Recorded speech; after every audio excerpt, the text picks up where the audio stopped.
Let's start. As a side note, this is episode 34. That's Whoa. wild. Woo. Adventure's older than most of us. I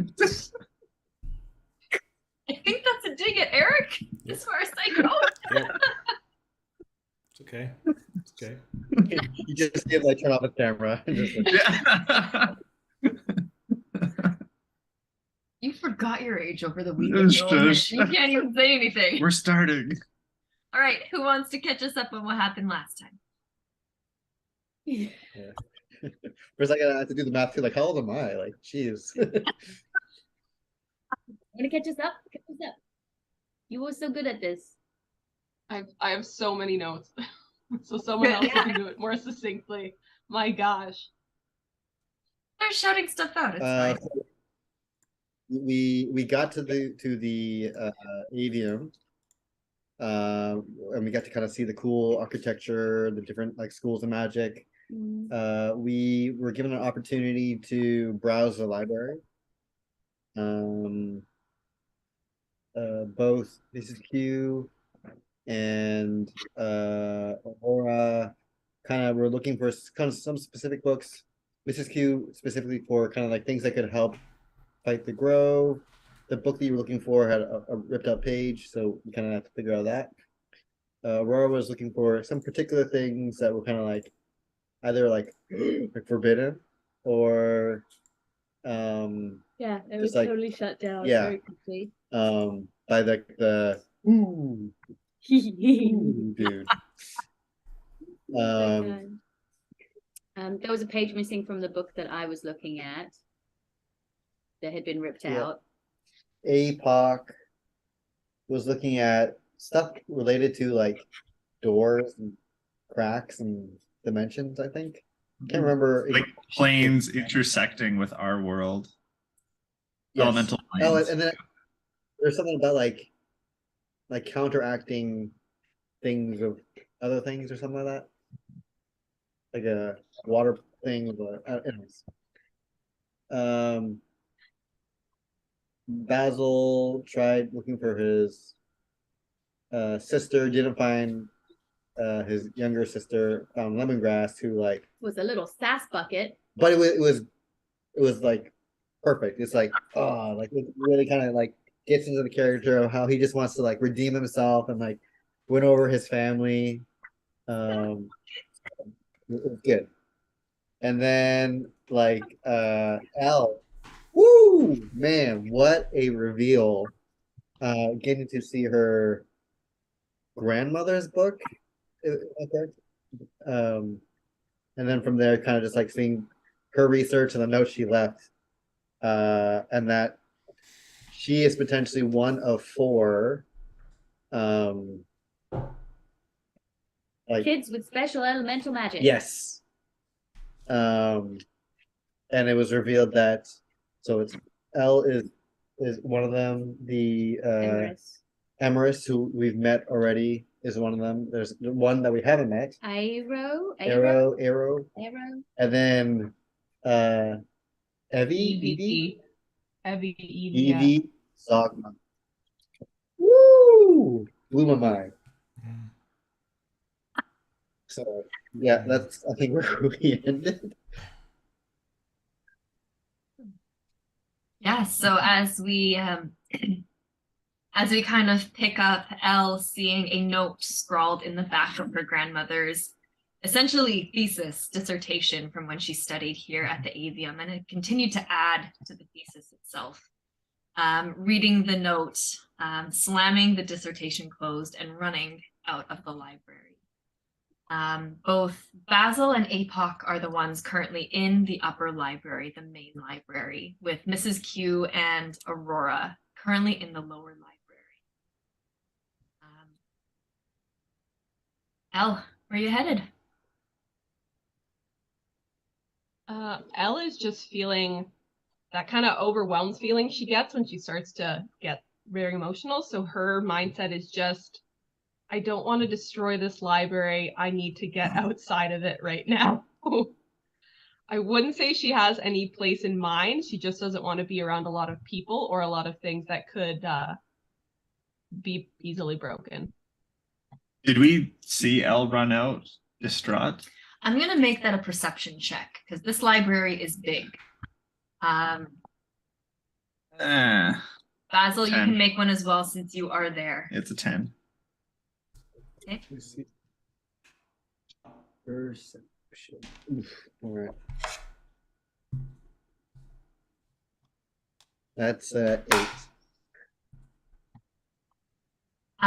This library is big, and as you're both doing your research, Basil kind of reeling a bit after the conversation with his sister Lemongrass. Basil, I would say you would probably notice, even with a low roll, since Apoc is currently doing research at this time, you do start to feel almost the fur around your very big ears start to chill a little bit as a wind kind of picks up around the library, flustering a little bit of pages. You don't see Elle leave, Sure. you would notice this over Apoc, who is buried in a book. Okay. Sensing it, I'll just kind of start like patting Apoc. Did you feel that? Feel what? Like a gust of wind just hit me. Is it still going? Like, can we still kind of feel it, or? It's like a breeze that kind of hit you, and then it's stopped. As Elle I swear, runs back to the library. just like a gust of wind just hit me, but there's looking at the big open space, like I don't know where it would have come from. I look over. Is the door open? So this library is big, guys. I don't know how else I can explain it to you. Like, Is there an open window? Like, is there You got a is there shawl? It's a little bit drafty in here. you do also notice a few other students like flipping back a couple pages, kind of looking around confused. They get back to their studies. Maybe we should go look for everyone else. But I'm researching. What are you researching? Beans? Super saucy beans? I thought you said beans. I thought you said like beans. All right, I'll Okay. put the Why? book down. Let's go find people.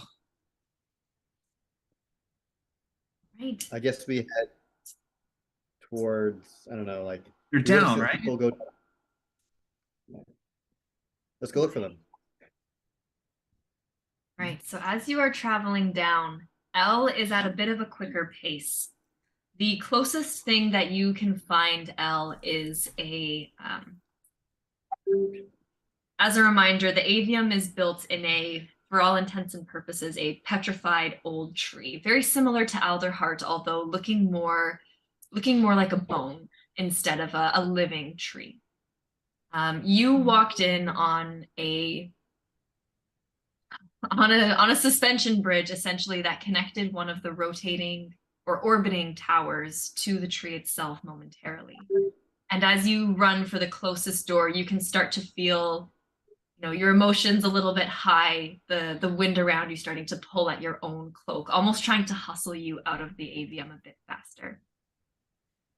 You don't know where you pushed through or what door you did find, but you do find yourself catching your breath out on essentially this ledge, roped off, and what you can see is a kind of like one of those arms for a parking lot, barricading a entrance to one of these drawbridges that currently does not have a bridge attached to it.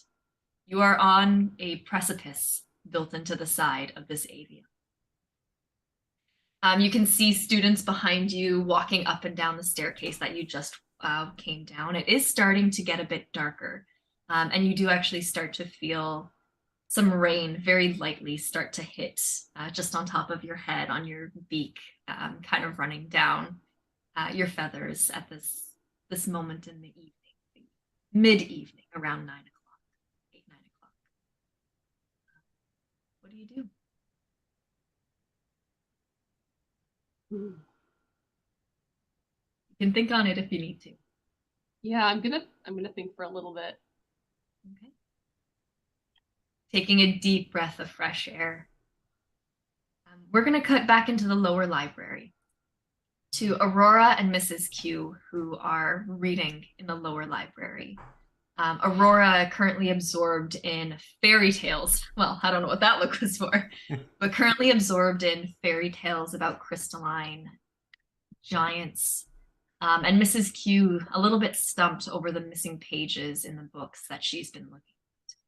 And Mrs. Q, as you are reading through and looking through more and more tomes about this particular subject with the scorched grove, one page that was torn out was strange. You do start to find a few more and a few more, all around the grove itself. Research about the grove.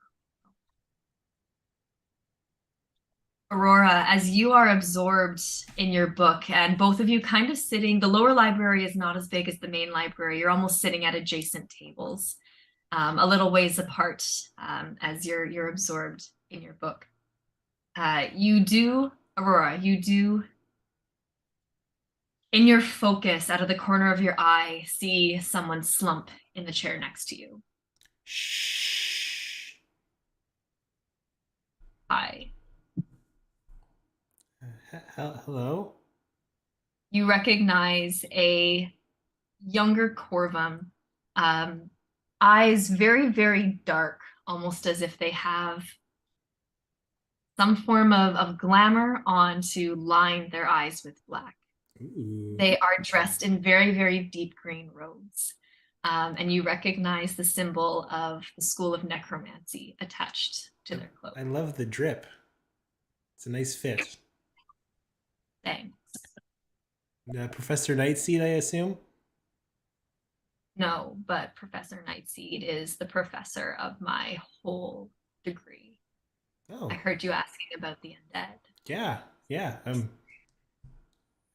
Is there anything you can maybe like enlighten me on, or like, are we like allowed to talk about it on open? Should we like go back to your dorm room? We can chat about it. Like, what's up?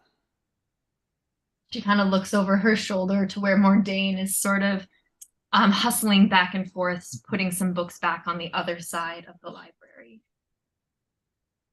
She kind of leans in a bit closer. I lean in. We're allowed to talk about it, but it's theory only here at the Avium. Okay. So But, what do you know? well, I know about a book, and if you promise to let me look at the book, I'll tell you about it. Okay, yeah, absolutely. Where's the book? She kind of like checks her talons, looks over her shoulder. Professor Nightseed. She's the one in charge of making the servitor skeletons here.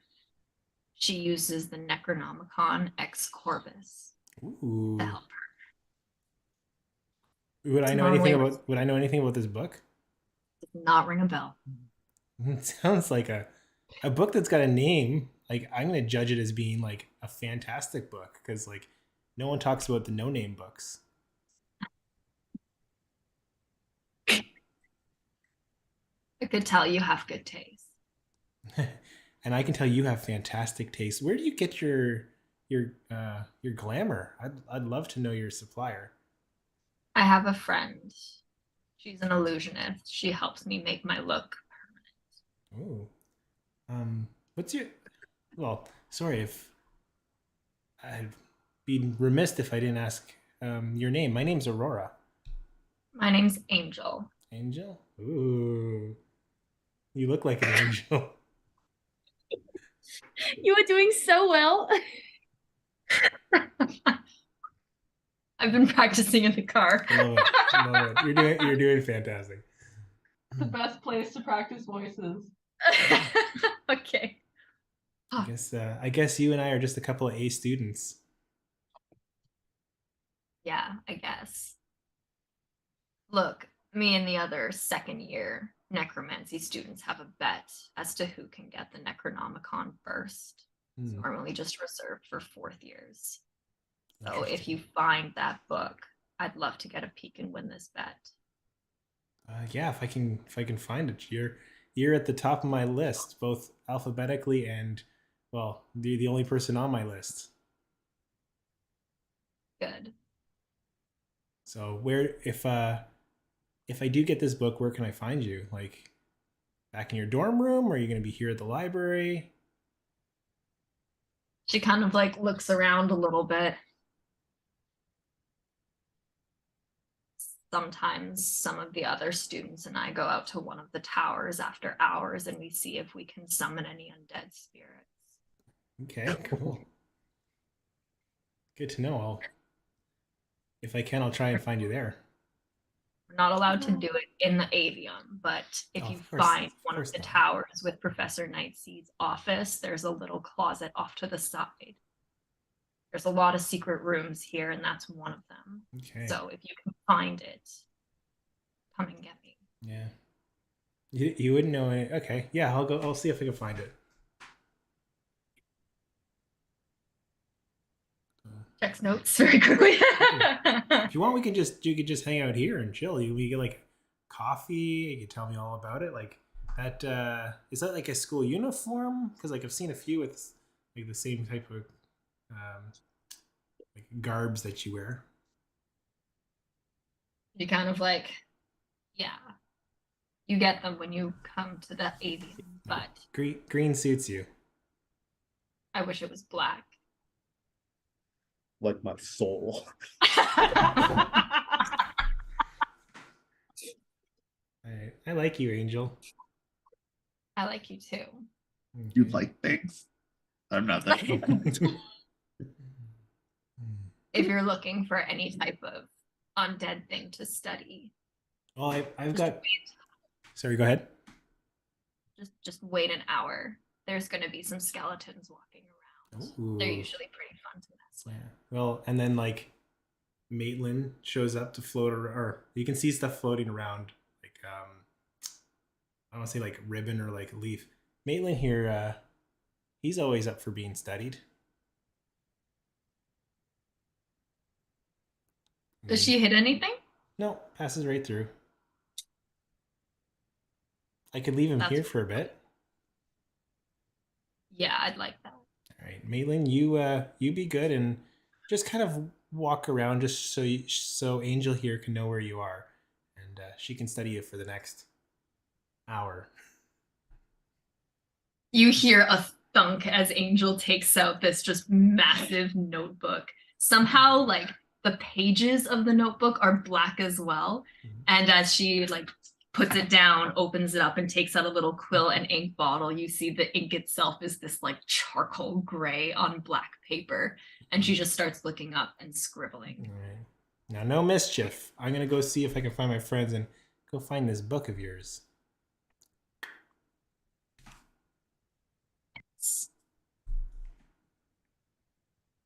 All right. Mrs. Q, before we leave, is there anything else you'd like to do while you're down here in the library? Mrs. Q witnessed all of that. You could hear some muttered conversations, so yes. Make a perception check to see if you could understand what they were saying. Okay. Is your friend's name Buffy? Whose friend? Angels. Didn't ask. But I'm asking you. I don't have that in my notes. Don't ask. Actually, kind of hurt. 14. I'll contest it with Angel's roll. You you do catch the overall drift of what's been said. I won't say you caught every single word because you're also doing research, but you've definitely heard like find a book, like secret rooms, meet me there kind of thing. But you are also looking at your book, so. I just imagine like Mrs. Q periodically, as she hears these words, sort of look up, and her little like hedgehog eyebrows are all like somewhat disapprovingly and maybe a tad judgmentally to all of the heavy makeup that's happening. Like all ladies do. She is a corvum, but her feathers are like black. Definitely a glamour that's assisting with something like that. I imagine it's like I'm imagining what's the gal from Mean Girls? Katie Heron's friend who like just like dresses in all black clothes and has like an immense amount of eye makeup. Oh, sure. I don't remember her name, but that's who I'm imagining. Amazing. Anyway, I think it's Janice. Yeah, I think Janice. it's Janice. Yeah. I've never seen Mean Girls, but I know that for some reason. You've never seen Mean Girls? Oh, I Yeah. don't feel any need to because it's so over memed. I could pretty much tell you anything about it, and I've never seen it. You should watch it. It is essential. Anyway, I digress. Yeah, Mrs. Q doesn't like intervene or anything. She's just like aware, I guess, and like gives Aurora maybe like a bit somewhat inquisitive look as she leaves the room, but doesn't like force Aurora to like come over and tell her what's going on. I'm gonna go find the rest of the group, Miss Quillam, and I'll make sure we wait for you. I don't want to just leave you here without us. So I'll be upstairs. Take your time, and we'll be upstairs waiting for you. Okay. All right, we're all going in separate directions. Cool. I'm just gonna go meet the group and then make sure they don't leave without her. You can attempt to make an investigation check to find the group. This place is big, guys. Sure. This is not a small place. And Elle will hop back to you in a second. Aurora, give me an investigation check. 14. Okay. No, sorry. All right. Noted. 16. All right. Elle, you find yourself on this precipice. You can see, looking up, you can see it's an overcast evening. The rain starting to gently fall, and you can see the very slow moving, orbiting towers. Some are just a smaller island with a single tower. Some are these massive, what looks like glass dome islands, just slowly orbiting around the avium. You can hear the bustle behind you through the door that you came through. Students, you catching snippets of conversation as, yeah, dinner was good. Okay, gotta go study. Meet you in the dorm. Okay, bye. Good night. Chatter that kind of slowly moves into a white noise for you as you take a deep breath of the cool air in. What do you do? Elle is still going to be kind of trying to just, she's moving without, again, really knowing where she's going because all her mind is just feeling really, she's got so much information in her mind right now and she can feel emotionally just this starting to build. Can she feel any, anything in her that she can kind of like pick or find that control of this power? Make a wisdom saving throw.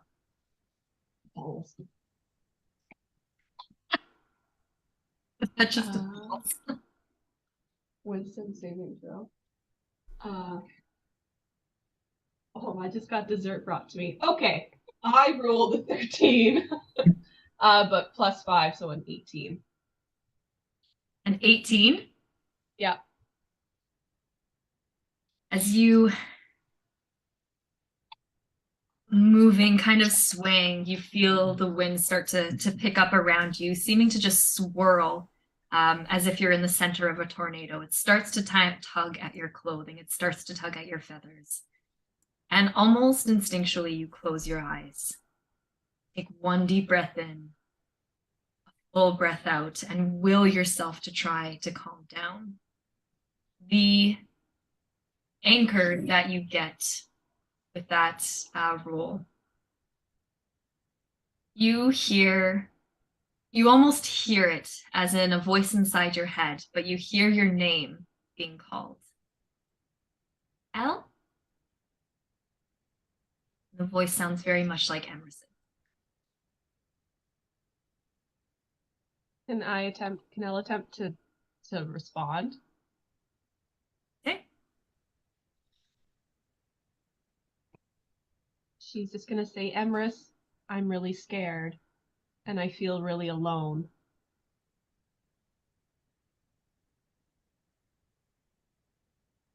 Elle? Elle? Emrys, can you hear me? Elle? Elle? Elle? You can start to hear it almost fluctuate in pitch, kind of up, down, with each time your name is being said. There is almost a wash over you, as if a breeze is kind of moving from the top of your head to the very bottom of your taloned toes, letting you breathe a little deeper and a little deeper each time. Elle? Elle? Elle? What do you do? With this calm that's washing over her, instead of trying to reach back out to what she thinks is Emrys, can Elle try to connect with the wind? You instantly understand that the wind has tried to connect with you, and that's what you're hearing. There's a little bit of a comfort that roots itself right in the middle of your chest.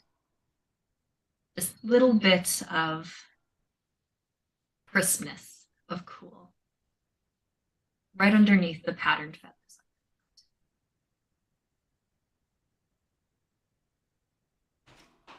You can sense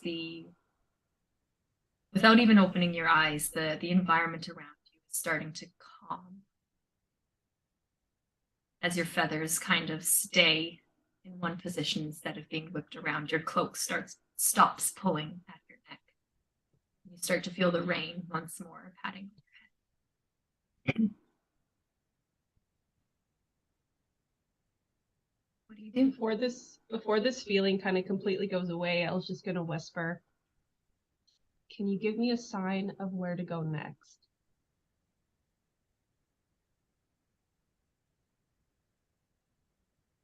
I would like you to make me an insight check, please. Excuse me. Insight. An 11. 11?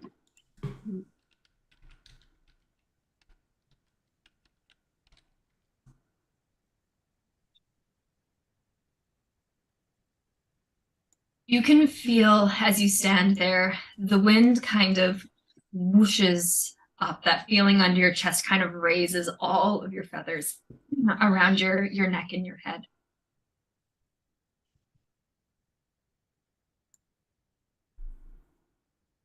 It's a little difficult to tell exactly or to understand what exactly the wind is trying to tell you at this point.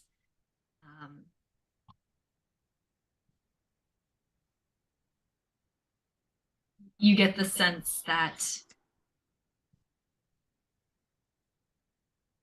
you feeling a little bit lost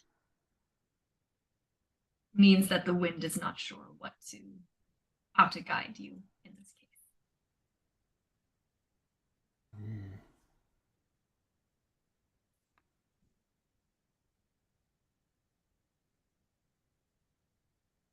If she's feeling a little calm, but still confused and sad, Elle's gonna look around and can she kind of figure out the route she took away from the library to get back? So you open your eyes. The top of your head is a little on the damp side. Feathers are only waterproof for so long. But as you look up, you do see, built within this tree, the warm glow of candlelight coming from basically almost very similar to what Alderheart and how that was built, where there seems to be windows or porthos? Like ship window-esque. Portholes? Portholes? Portholes. Portholes. They seem to be kind of carved or shaped into the trunk of the avium itself. And as you're sort of looking around, trying to discern, you're about a third to half of the way up this tree. So you finally realize that looking down, it is far. That is a fall, a fall and a half if you ever did. But you are able to enter into the main staircase.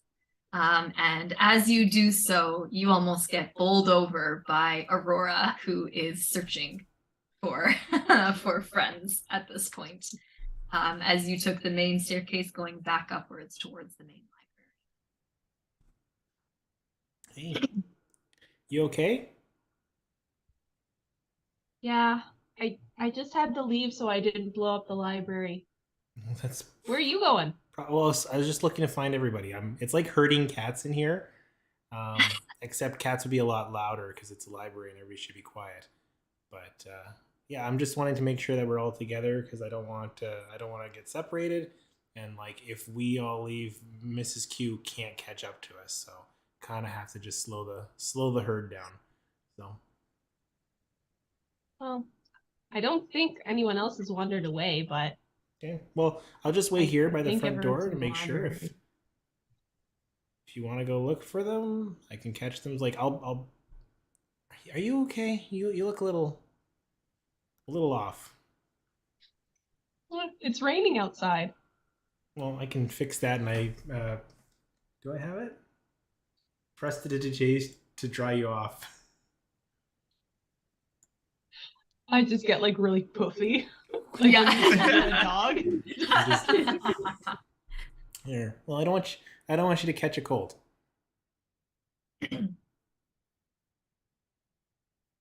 Well, if you're so worried about the group, why don't you just come back to the library with me? I don't think anyone has wandered away. Oh, I thought we were still at the front of the library. We went down to look for them. So the way the avium is built, just as a heads up, there is a staircase that wraps around the inside, but hugging the outside of the tree itself. So that is the grand staircase, the main staircase, with everything built either in between floors on the outside or into the main trunk, the what is that, the phloem? The tube of the tree? Oh boy. Plant Bio 101, that was too long ago. Very long. So you are essentially at one doorway leading to the outside, leading to these bridges to the orbiting towers on this main staircase. Since Elle ran from the library, you're not sure how many floors down you are, but this is the one and only staircase. Did Basil and Apoc leave the library? No, we Looking were for in the main area, and we went down to like the lower library area. Okay.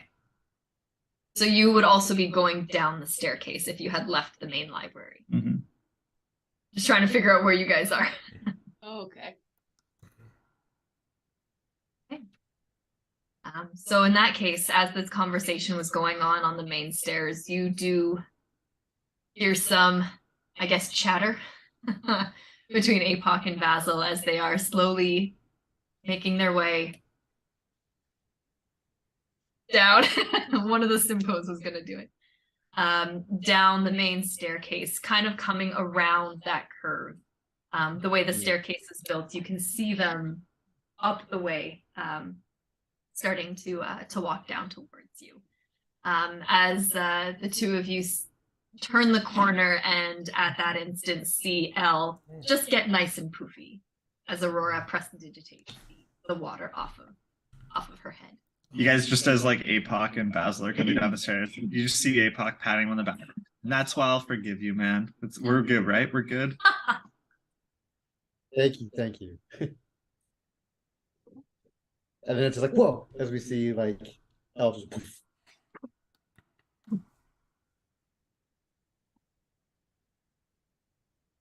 What happened to What's going on you? here? Yeah, it goes over to we start poking Elle's feathers. Okay, I just ran outside, and now we're going back to the library. Did you guys leave Miss Q? No, we didn't. She wasn't with me at all. I talked to Mrs. Q. She's gonna meet us here, so we're not leaving her. We're just giving her some time and privacy, and she can come join us when she's ready. Oh, okay.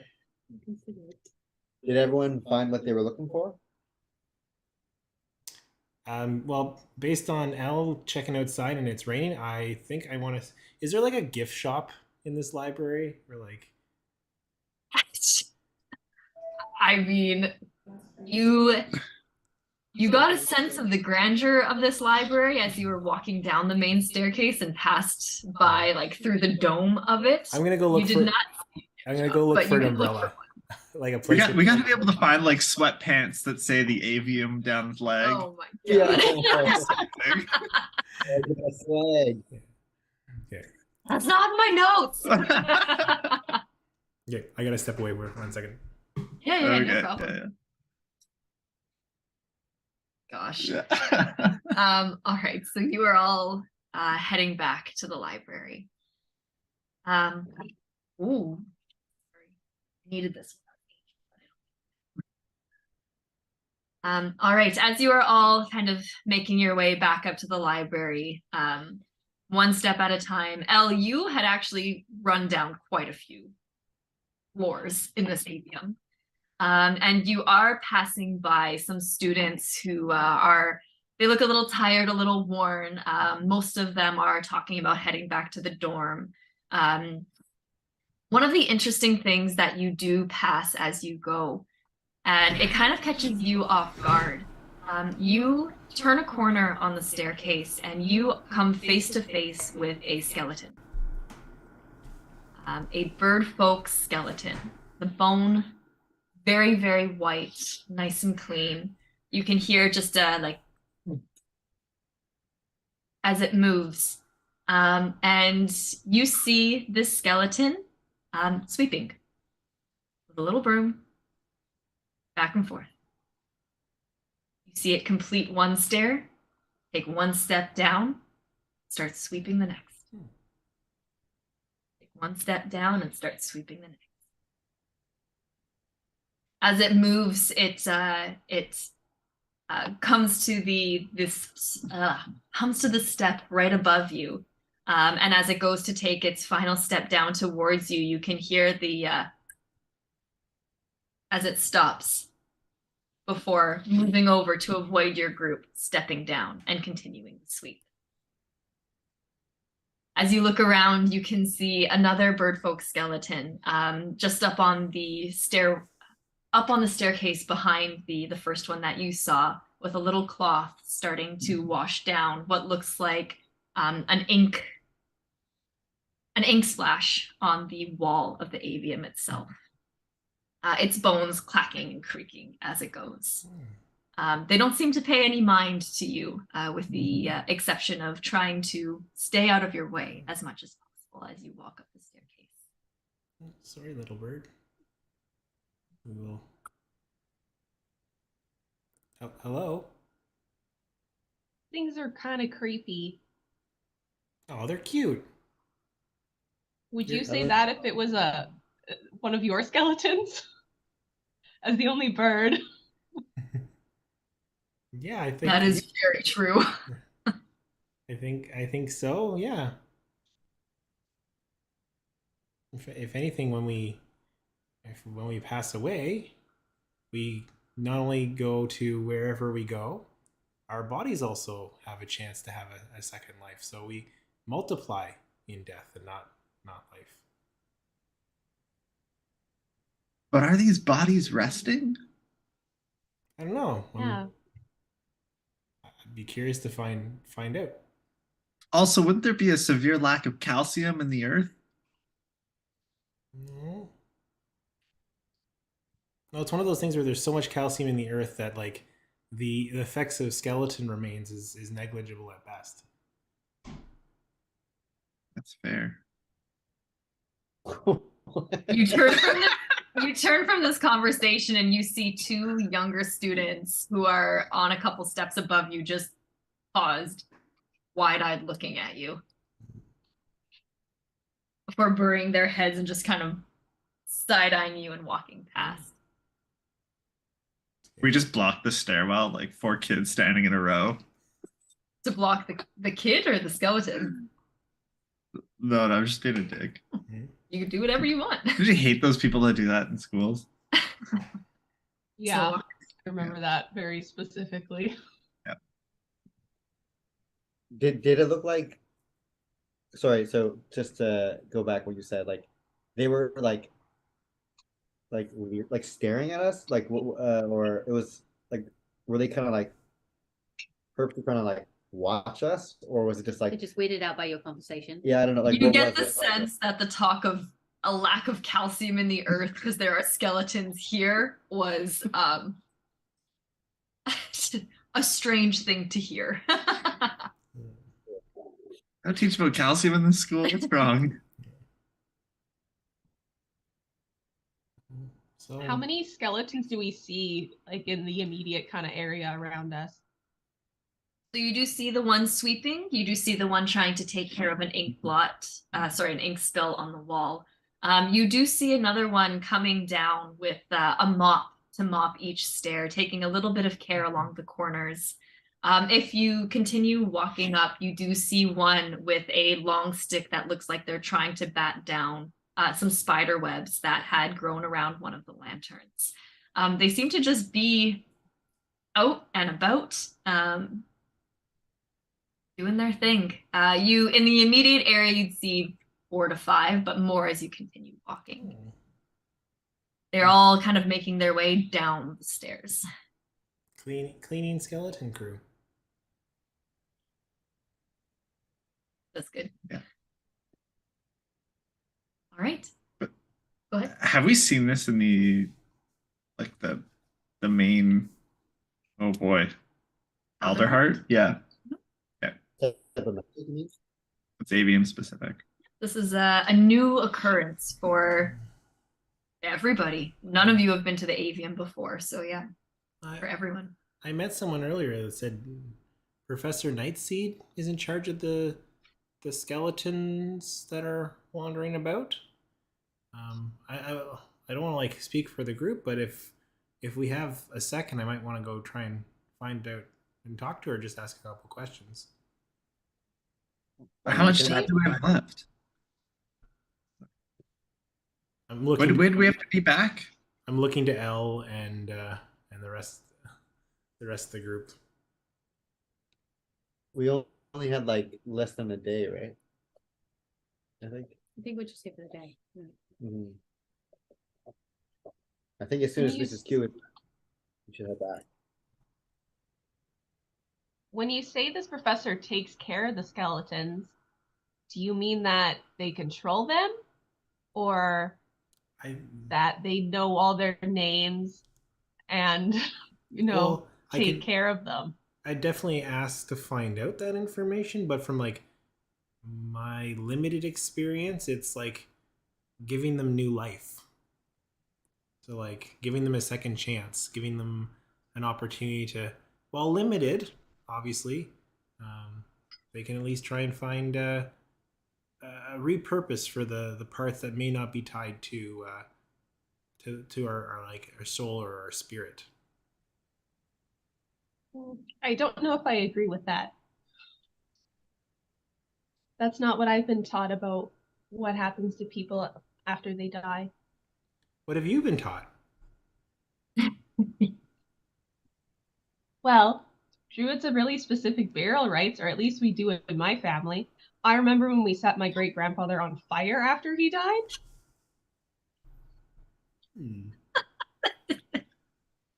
That's awesome.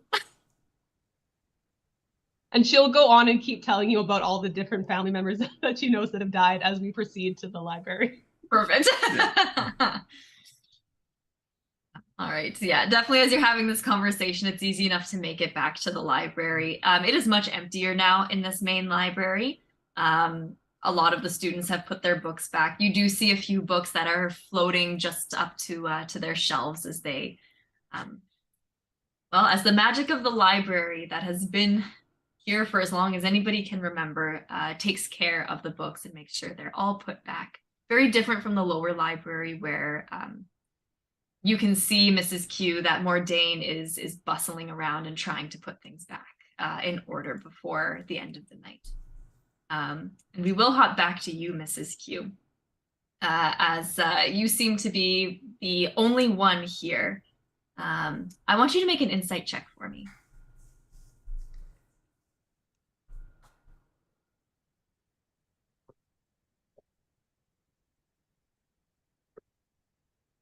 What one? 7. 7? Okay. Yeah. You are very, what's the word? Enthralled by the books that you are reading and still trying to process with the ripped out pages. At this point, you're almost unconsciously kind of reviewing the information, trying to make sense of this counter, what did I use before? This opposite power that can be used to address elder elementals, the flora and fauna that are known to exist in the Grove. You start to notice that a lot of the information about the Grove repeats with each book that you're trying to learn more of and that you're trying to pull. But you are enthralled by what you're reading. You only kind of passively notice Professor Mordain shuffling about around you as the time goes on. Is there anything you'd like to do while you're down? Mrs. Q calls over Mordain and says, I've been going through these books, and it's not just one book that has a page missing, but there are several books that have pages missing, all about the same topic. And I find that really curious and also rather concerning. Is there any way for you to determine who has looked at these books? The rips look pretty fresh, so I imagine it probably happened relatively recently. Do you keep track of who comes and goes from here?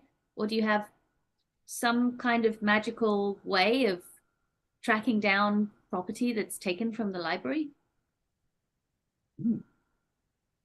You can see him take a very deep breath. His feathers are a little bit ruffled at this point as he adjusts his very, very, very teeny tiny little glasses on his beak. The feathered mustache kind of twitching as you ask. He sort of rubs his taloned hands together. Ooh. This is concerning, you're right. The books are... I don't normally leave the library. I'll have to tell the dean. What is the topic about? The Grove. You were looking at the Grove, that's right. Don't normally keep a log because they all stay here. See if I can find anything, perhaps. But the books from the lower library don't normally leave the lower library. Do people check in and out? I mean, it's restricted access, so presumably you have a list of people who can come in. Maybe you can even look for the names of non-students, visitors who have been given access. That we can do because you need approval to come to the library itself. So that we can do. Maybe we can do I'll have to ask the dean for the list and see who actually visited, but if you have the pass, I don't normally check much more. I am one old librarian. Ripped I pages. understand. Has there been... He kind of scratches his cheek as he sort of looks. You do see that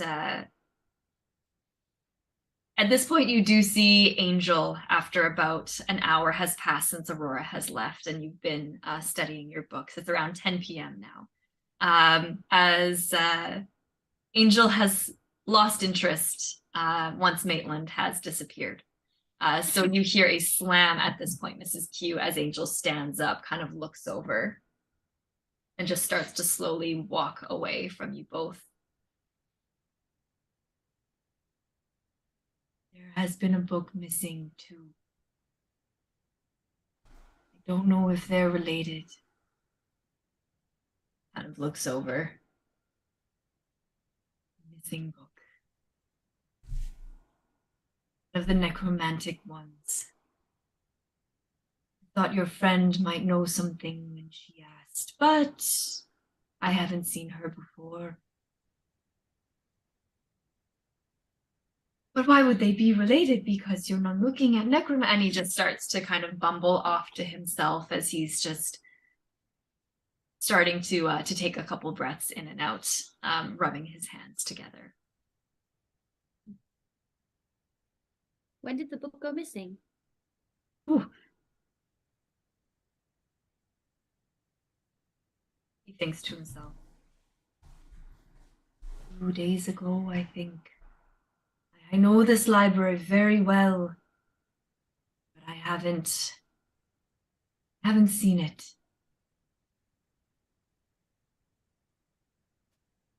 I know the last person who looked at it, though, was one of the professors. The necromancy professor. You can see as his head starts to turn, it does do almost a full 270 in each direction. But I don't know if she took it back or stole it. I had it when she left, but it has gone missing. Well, I certainly hope you find that book. That seems like the sort of thing you wouldn't want in the wrong hands. Oh no, especially at the Avium. We barely enjoy the teaching of necromancy to begin with. No.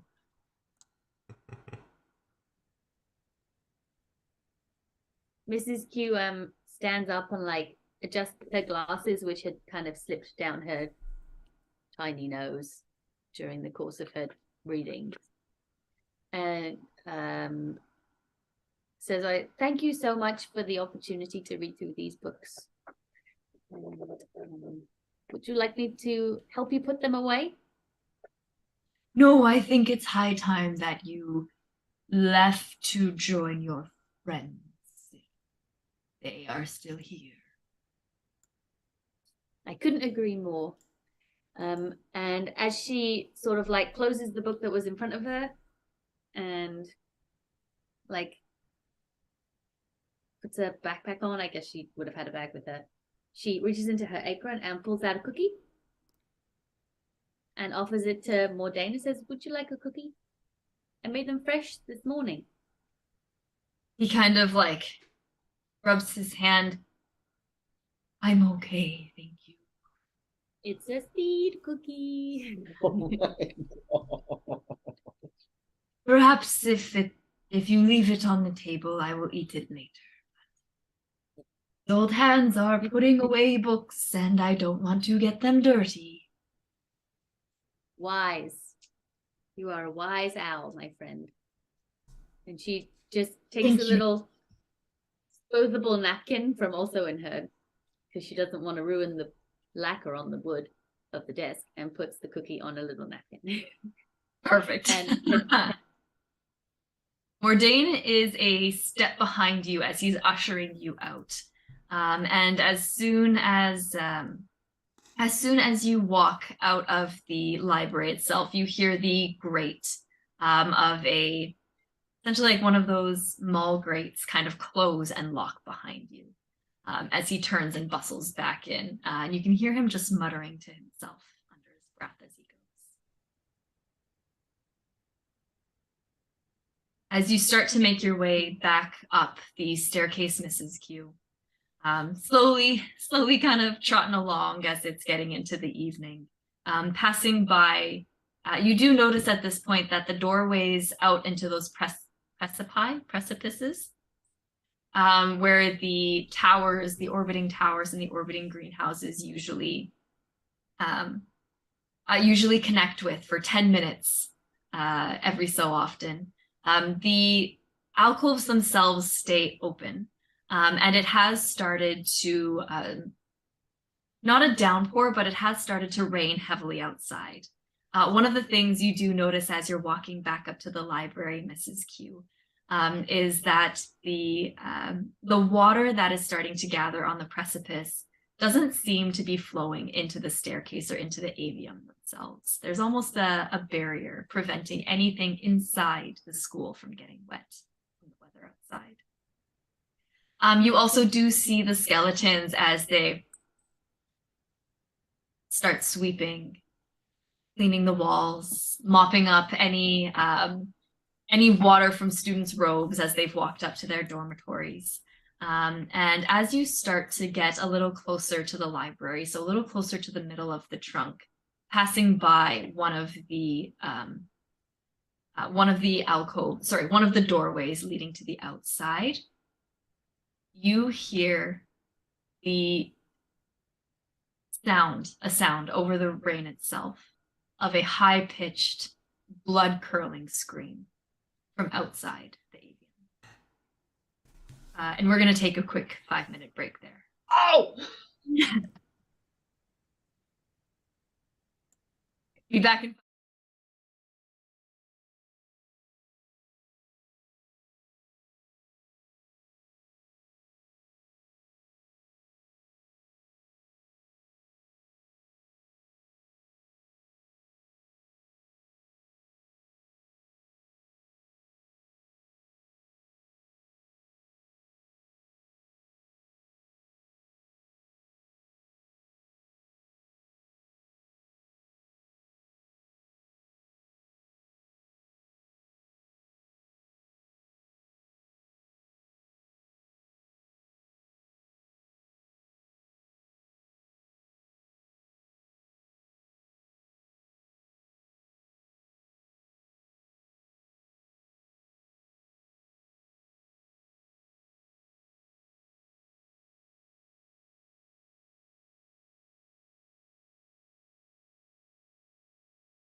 All right. So as Apoc, okay, I forget all your names. Apoc, Basil, Elle, and Aurora are in the library.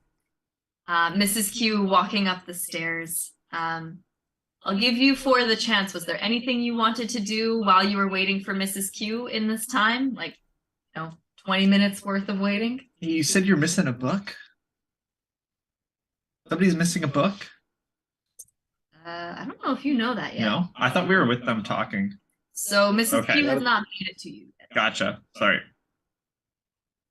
Mrs. Q, for the sake of flavor, as she is walking through to meet you guys, she's like giving cleaning advice to the skeletons on like how to best clean the floor, Yes. polish wood and stuff. I don't know if they respond. You can see them. You can see them kind of like paying attention as you talk. And at first, it's a bit you're very elaborate with your sentences, but as you get kind of shorter and shorter in your vocabulary, they seem to sort of like, you know how chickadees or birds normally move, where it's very jerky. It's not a smooth movement. That's how they're sort of acting, as they're just kind of looking up at you, looking down, looking at what you're doing.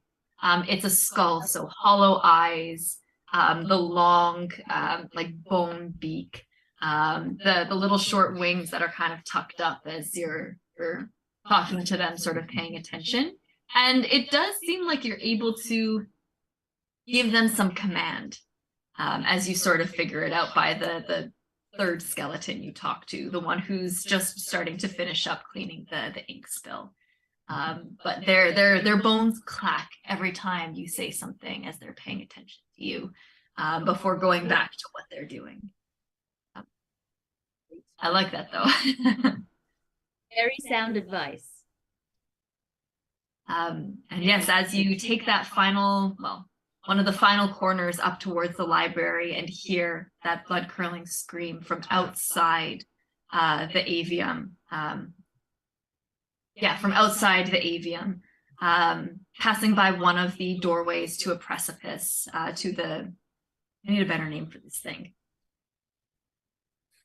A bridgeway. I'm going to call it a bridgeway. Causeway? No, not a causeway. Bridgeway. As you pass by one of the doorways to this, hearing the scream over the sound of the rain that is coming down outside. You're alone, Mrs. Q. What do you do? She definitely runs as fast as her little legs will towards the scream.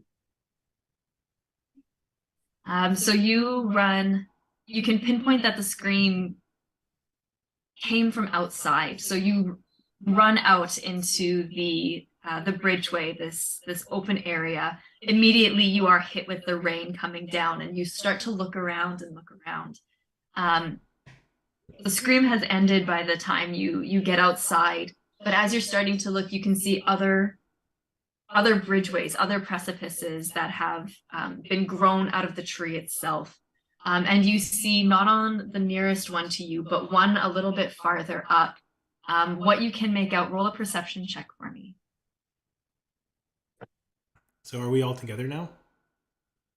Four of you are still in the library. Mrs. Q has not made it to you yet. Oh. We'll get to you in a hot second. 16? 15? You get the flash of 2 points of red light on this precipice. Okay.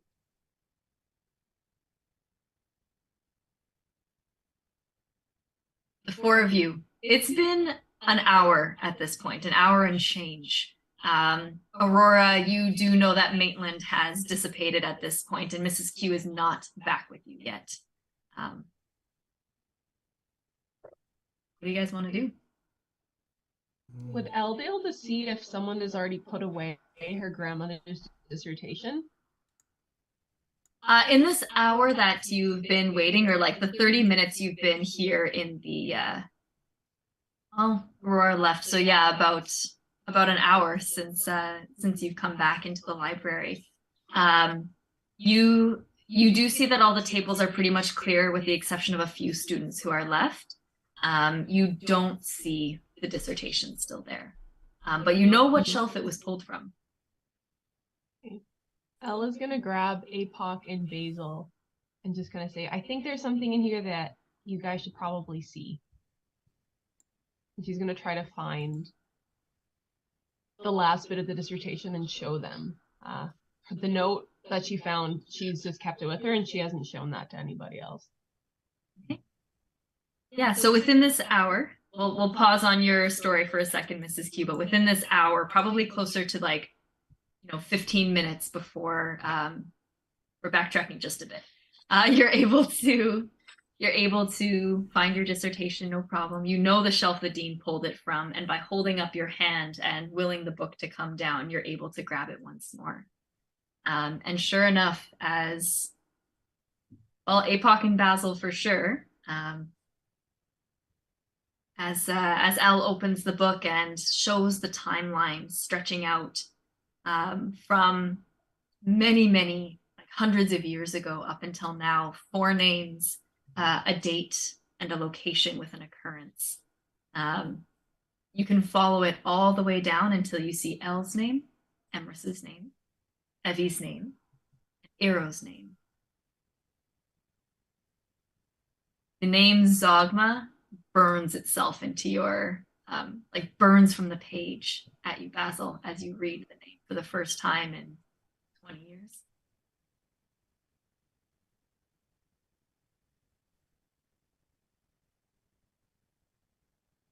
Don't go storming out this time. No, I'm staying in my seat.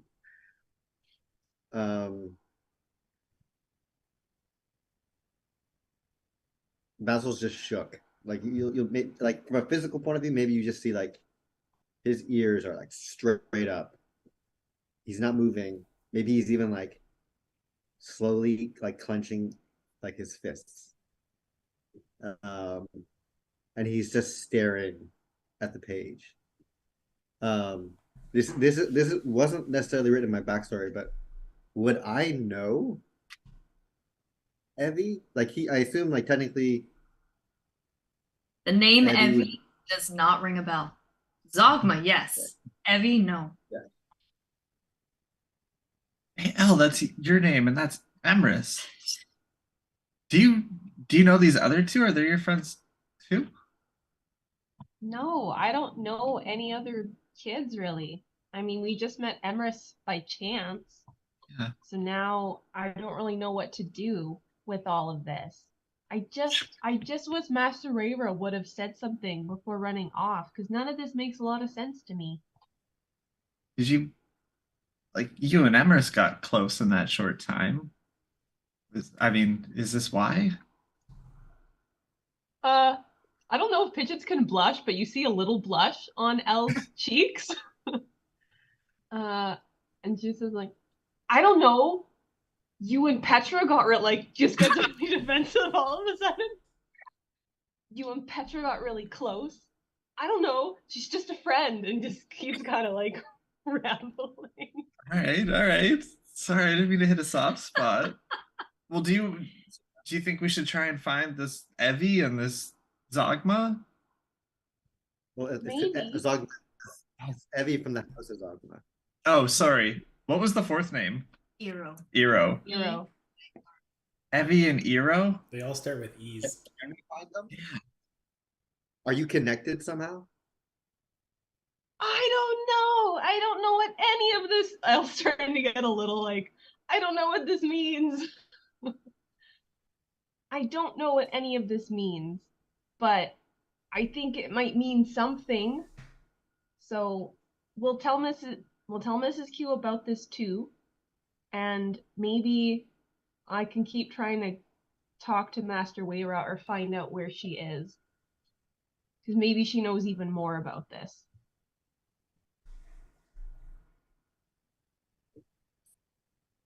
Do we like, based on this paper, can we tell if Evie and Ero are both male?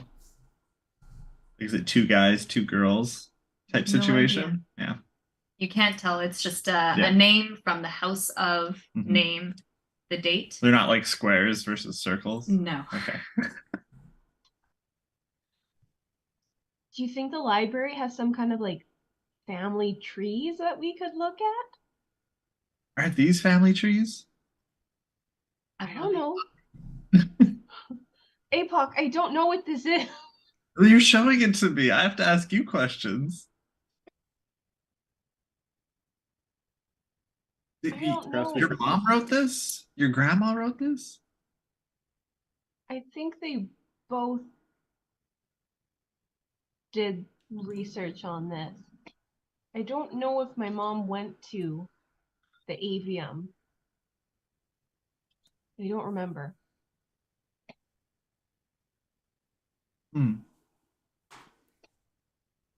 Do all of the names that we see here start with E? No. As you're looking a little bit closer, the year the year where you see Elle's name, they do all start with E. It does appear that with each new set of 4 names, it's the same starting letter. Was it A and now it's E, or was it going the other way? It varies. There's no pattern to it. It's not alphabetical or anything like that. The pattern is the same first letter. Do all of the names switch over at the same time? What do you mean by that? Like as soon as there's a new iteration of the person, does it mean the other 3 are no longer there as well? Like as one occurrence appears, do they all start to come from different areas? Like, are we worried that if one of these individuals is no longer on this world, that Elle might no longer be on this world either? I understand what you mean. So it's not, you don't see anything about, you see a single year for each group of 4. For, like, you don't see a year of death, if that makes sense. And each cluster, like, they are years apart. It's not every year you get a different set of 4. Like sometimes it's like 40 years, other times it's 150. Other times it seems a bit sporadic with the clusters. But you don't know why it's sporadic. Is it just missing pieces, or is that an actual pattern? It's a bit hard to tell.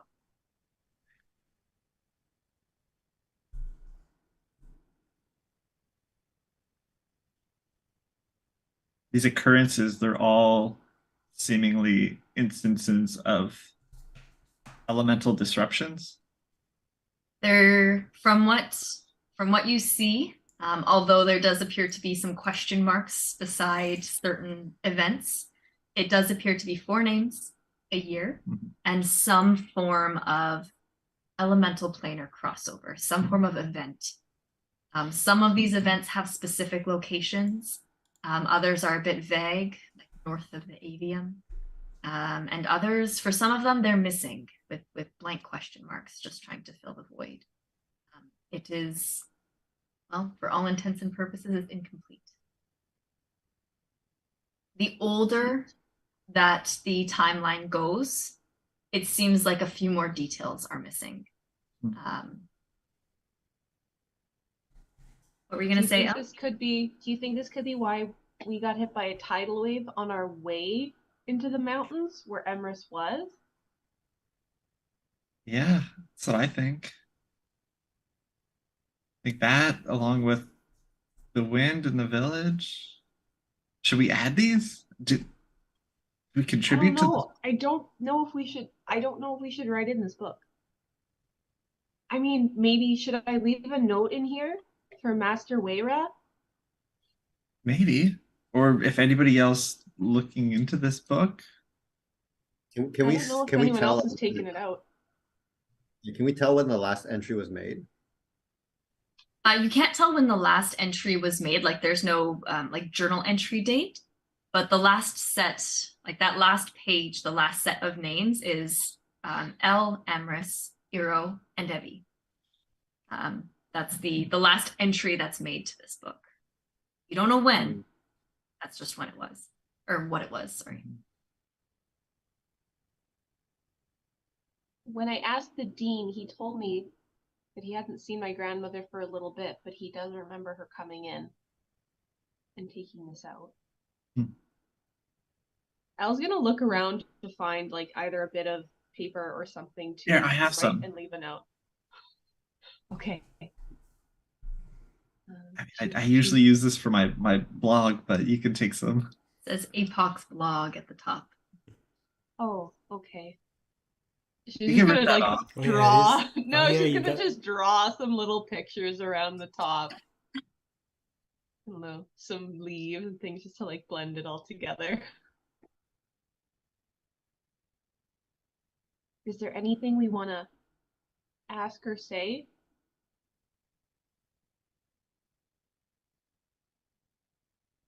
Like to in the note to Master Era.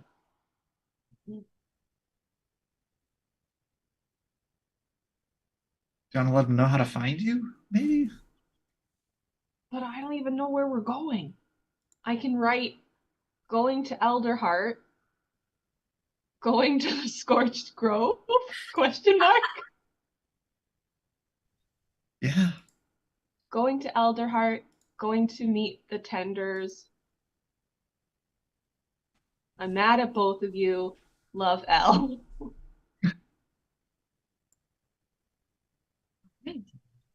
All right, sounds good. She's just gonna leave it in the book. All right, I was gonna say, I'm gonna say you're creeping up to that hour mark now where Mrs. Q is hearing that scream. Aurora, unless there's anything you wanted to do, I'll give you the opportunity, but Well, they all ran off to the bookshelf, so I'm just standing at the library entrance, kind of like looking around, waiting for everybody. so if you are at the library entrance, then I'll get you to make me a perception check. Ooh. 16. This is a strong drink. 2 shots in it. Oh, okay. 16? Yeah. Woo! You in this time that you're waiting, about 5 minutes before the hour mark, just kind of like twiddling your thumbs by the door. The door to the library, when I say door, it's more of a doorway. So it is this big, massive open archway into the library itself. And the library is huge. So as your friends disappear between the bookshelves, you see Angel kind of sauntering up, bag over her shoulder, as she sees you and just kind of. Hey, Angel, good to see you again. If I'm gonna go find Professor Nightseed, where would I go look for her tower? Their tower. Oh. Yeah, her tower is one of the external orbiting ones. If you go up one floor to the precipice on the north side, Okay. that's where it usually makes the bridge. Cool. Thanks. About the 15-minute mark every hour. Okay. You just knock on the door, she's usually awake at night. Perfect. Hey, It's always more fun at night. I like you. Like you too, Angel.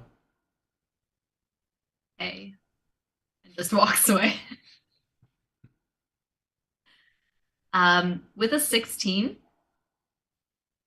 you swear a few minutes after Angel leaves that you also hear faintly, fainter than what Mrs. Q has heard, but you swear you hear something coming from outside the avium itself. Okay. A little difficult as what you do hear is more the pattering of rain, but kind of get almost a little bit of a shiver sort of run up and down your spine as you're sitting and waiting. Okay. Cool.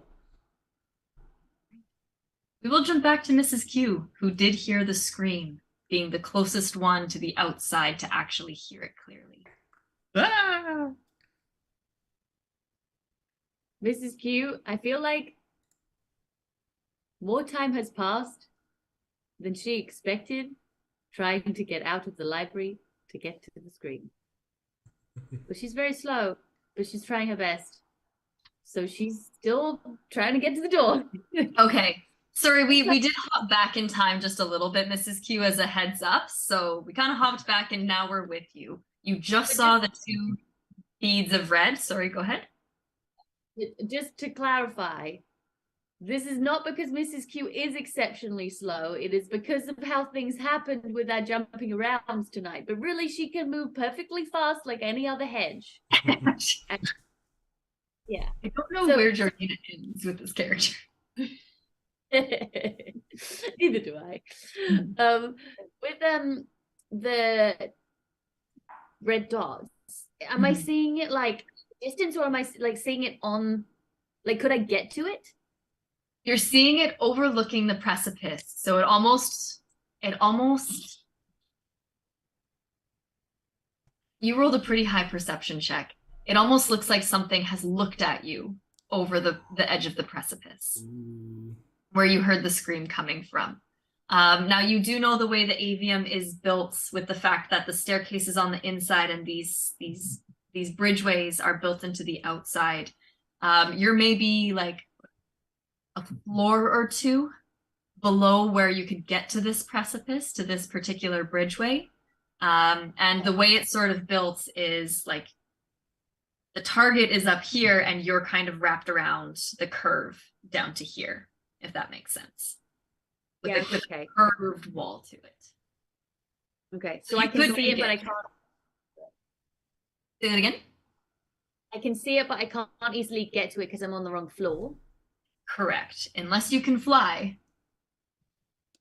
Fly, you Nope. fool. I'm trying to do. Every time.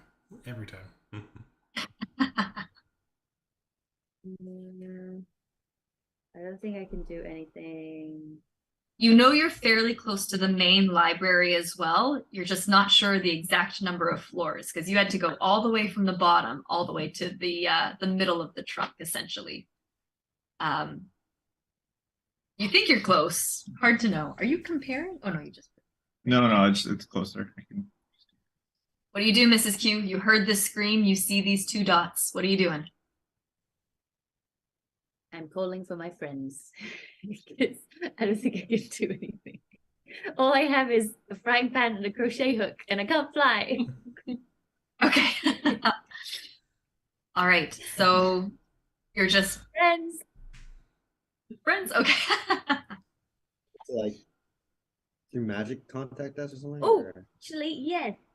Not quite. But I Okay. can make it boom 3 times louder than it actually is. So I yell friends, but 3 times louder. Easy enough. Aurora, you hear this. Guys, enough with the library stuff. Mrs. Q calls and it sounds a little dire, and I like take off towards the sound of the voice. Okay. Guys, this library's big. It's Do you guys hear something? I will give you the 3 of you can make a perception check to see if you hear any of this, but like I cannot explain how big this library is. And the fact that Friends. bookshelves and A 10. okay. 7.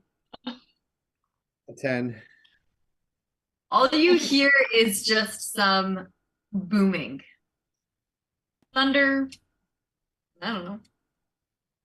And it's disappointing. The thunder, guys. Damn it, it's raining out. Aurora, you take off down the stairs towards Mrs. Q. You're going down as you kind of curve around to find Mrs. Q wherever that voice came from.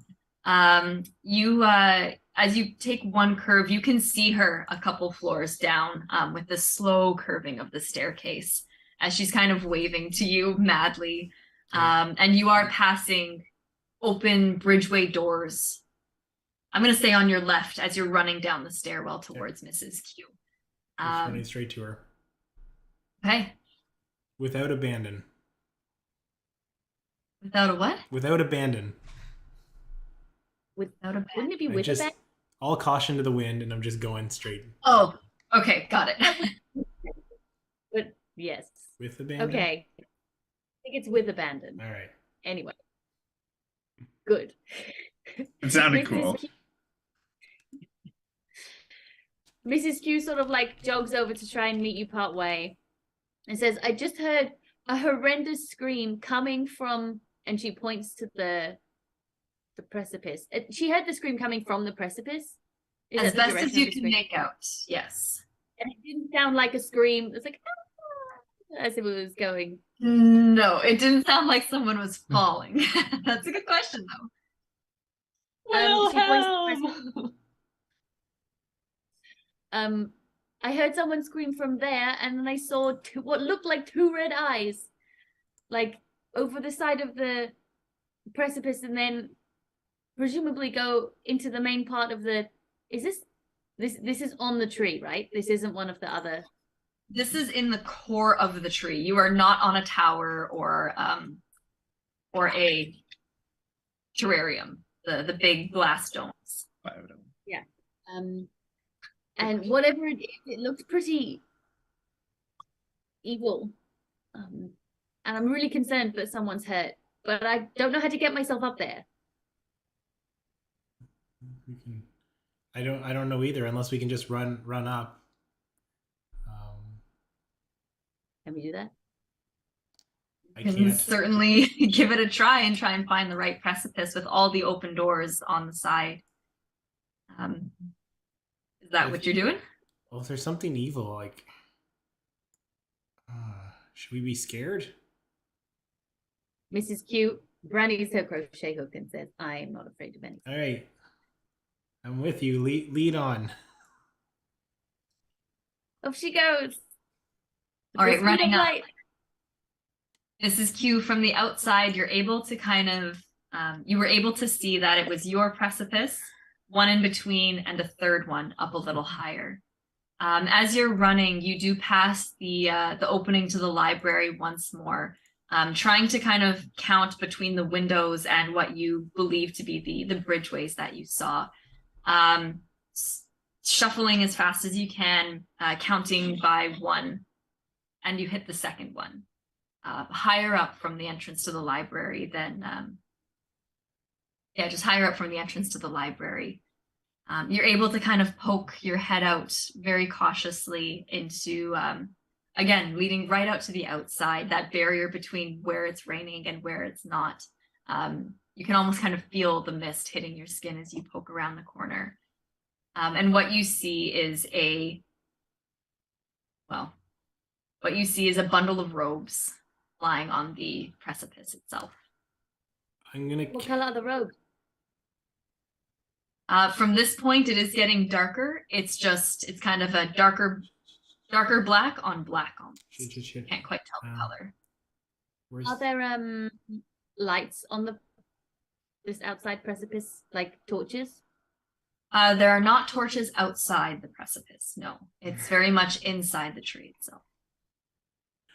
I don't know if I'm gonna cast sending.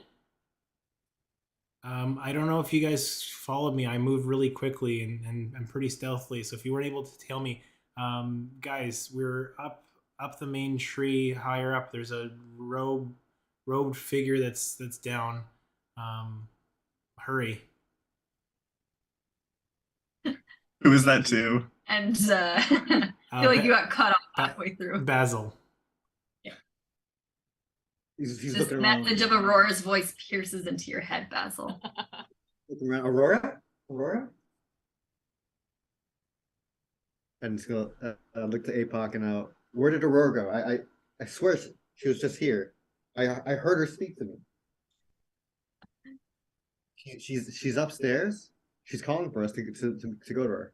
Let's go. Does she sound urgent? Is it a Something about a road figure. We best go to them. rogue figure? A rogue figure? Oh my god. Whatever you said. Yeah. All right. Easy enough. You're able to make your way up and meet up with Mrs. Q and Aurora.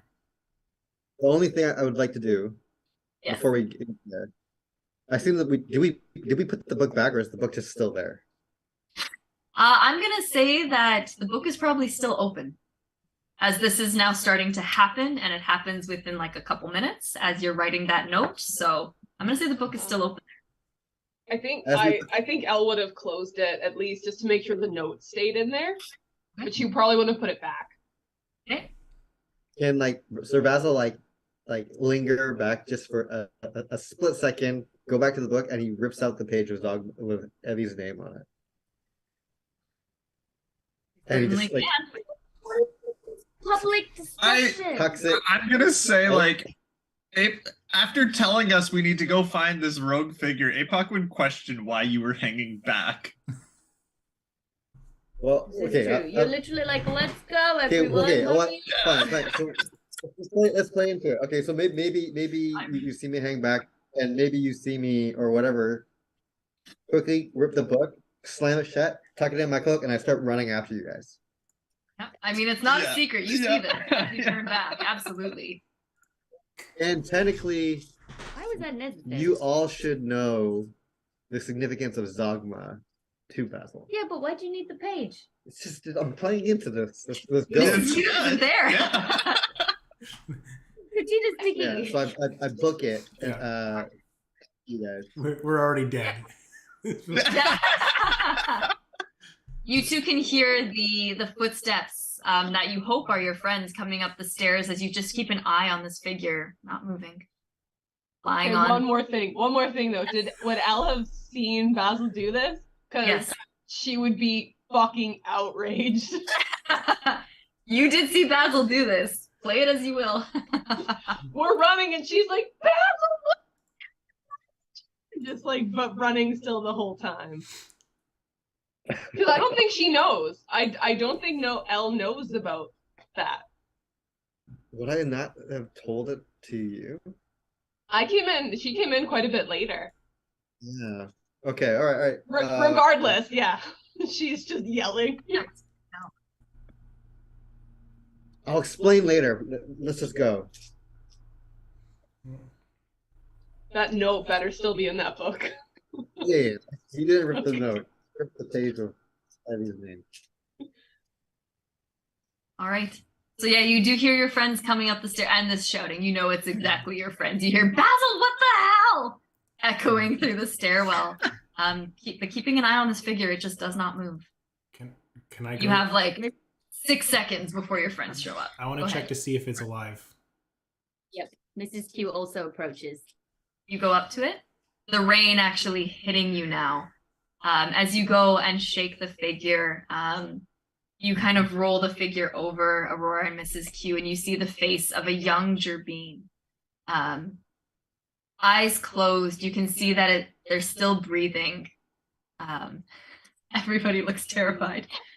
You can see that they're still breathing. And as you roll them over and take a look at their face, the first thing that hits you is the fact that their fur is absolutely drained of color. Very similar to the fur of your friend Apoc.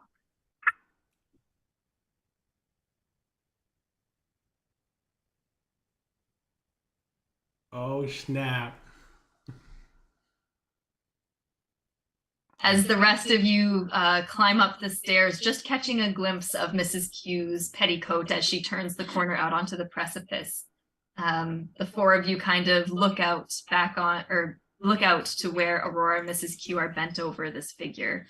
Aurora shaking them. You do get a pulse from this creature or this Gerbine. Trying to wake them up. You're trying to wake them up? Yeah. I assume By using some kind of healing spell. No, I'm just Pardon trying me?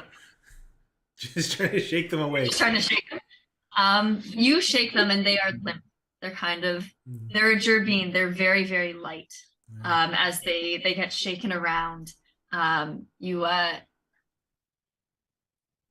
breathing, but they don't seem to wake up from your As I'm shaking, I look to Mrs. Q. I'm most certainly not a healer. I don't know. Maybe you can do something. Mrs. Q definitely tries to do something. Yeah. I assume the rest of us have moved up to the group. Right, we're not You standing by the- can now. If you want to enter the fray, Mrs. Q can have a turn, but the rest of you are here now. I move up, yeah. Mrs. Q casts Healing Word at I guess I have 3rd level. So at 3rd level. Give me some flavor. What does that look like? You see Mrs. Q's hand instinctively go to the necklace that is not around her neck. And she gets a little sad for a second, but then focuses her attention on the target hand. And you hear her sort of whispering, and she puts her hand on the forehead of the Gerbine. And you see sort of like a light pink glow emanate from under her hand as she casts Healing Word. Which we're at 3rd level is 3d4 plus 2. As you cast the healing word, and this pink glow just spreads over the Gerbine, you see the very, very big ears twitch as the Gerbine wakes up in your arms, Aurora. Stop it! Get away from me! As she tries to scuttle away. You're okay. You're safe. You're safe. I'm shaking. These massive eyes kind of look up in your direction at all of you. The Gerbine kind of pulls the cloak around themselves, just staring at you all. Get away! Did you see it? I heard you scream, and I saw a pair of red eyes looking over the precipice, so we came running and found you collapsed. What happened? What was it?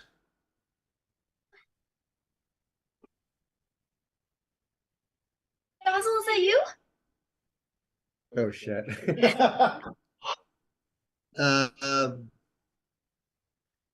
Okay. Obviously, this is not lemongrass, correct? It's dark, but it does not sound like lemongrass. It's very, very dark, and doesn't sound like lemongrass. So Basil's gonna immediately run up, maybe even like kind of in a like, you know how like some people like run up and like kind of grab your hand like and he'll say, Sage, is that you? Don't touch me, I'm cold. It's so cold. So Basil will Oh shit, my computer died. oh no. So Basil will take off his cloak, and like, because it's like the billowing cloak, he'll like kind of whip it up, almost like holding it with his tail, and we'll just like billow out almost like an umbrella on top of it to stop the rain from falling on her. And he'll say, it's okay, you're safe now. Tell us what happened. The thing. Red eyes, you saw it too. Did you see it too, Red eyes? Basil, did you see it? I didn't see it. I got here too late. It's so cold. Your sister Sage is shivering under her cloak. Sir Basil's going to try and like gently kind of put his arm around her, and he'll turn to the group and say, is there anything we can do to warm her up? Mrs. Q. Warming is... Did you say you saw red eyes? The red I eyes did. with the claws. I don't know what it was. Sage, and he's gonna like turn to look Sage directly, like kind of eye to eye, and say, tell me exactly what you saw. Red eyes, claws, what else? I don't remember. It was so scary and dark, and it was clacking, and then I just felt cold. Where did it go? It was clacking? Like a skeleton? I don't know. I didn't see it. I just... Who the hell are you?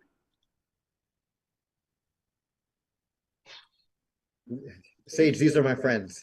This is Mrs. Q, Apoc, Elle, and Aurora. They're friends. You're safe here with us. I think at this point, like, I notice her fur. I want to cast Primeval Awareness. Go for it. Oh, sorry. Yeah. Yes. Sorry. What is it again? Is it Fae Fiend? Fiend, Undead. I don't know if it's undead, but Fae Fiend, Elemental. Is it just all of them for primeval? Yeah, it's Beings? all of them. It is Computer died, so we're gonna have to. yeah, aberrations, celestials, dragons, elementals, fays, fiends, and undead within a mile. Do I sense any? Undead. Oh well, yeah, fuck. This place has too many skeletons. I can't pick anything else up. God damn it. Mrs. Q, hearing the complaint about the cold and seeing that Apoc is clearly trying to do something, and not having many other ideas about how to warm someone up, If you can't, I got something. I'll try. I was going to suggest that Apoc use his coffee mug to get her a nice hot cup of coffee that she can drink to warm her up from his special coffee mug. Yeah, I mean, is it warm? I feel sick. Here, drink this coffee. And I just start to pour coffee into her mouth. Whoa. Maybe Sir Basil kind of like. Give it the mug. Sir Basil. It doesn't work like that. Sir Basil's gonna take his sword and he's gonna like close his eyes for a second to concentrate. And essentially he's gonna infuse energy into it, and then you're gonna see his sword just like become like a flame sword. And he's gonna use that to try and warm her up. She kind of like reaches her hands out towards the sword. You're still in the rain, well, except for the billowing cloak. Hey. Your sword giving off a little bit of light, and as she reaches her hands out and catches a glimpse of the color of her fur, you can see her as she starts to kind of visibly shake, looking at the gray of her fur and looking up at you, Basil. What happened? What happened? What happened?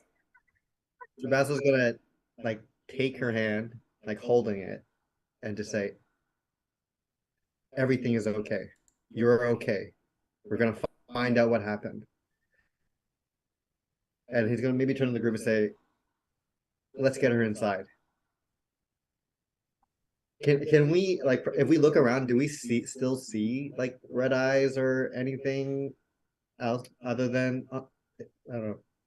Anybody who wants to can make an investigation or a perception check. Actually, I would say investigation if you're looking for something specific like that. Okay. Anybody who wants to. So Aurora, Basil. Would Elle be able to take a look at Sage and kind of discern if what's happened to her is magical in nature? You can make an Arcana check. I'm way better at that than perceiving anything. So investigation from 17 for investigation. okay. Rolled an 11. 11. Basil, as you're kind of looking around, you don't see red eyes. Aurora, for you, Basil, you're a little bit distracted right now. But you don't see an immediate threat. How about I'll say that? Aurora, with the light from Basil's sword as you're looking around, with a 17, Elle will get to you in a second, you see large gashes in the tree. Long scratch marks. Interesting. And on the ground underneath those gashes, because you rolled so high, you kind of walk over and you see what looks like fragments, these long white fragments of something on the ground. Do I would I have any inkling of what they might be? Like, is it fragments like of carvings from the wood that's just fallen down, or it's like broken material, like a bony type of substance? Say like from if you go and pick them up, yeah, taking a look at them, kind of scratching one of your claws into them, it looks like bone. Ooh. Bonemen. Bonemen. Evil Bonemen. Evil Bonemen.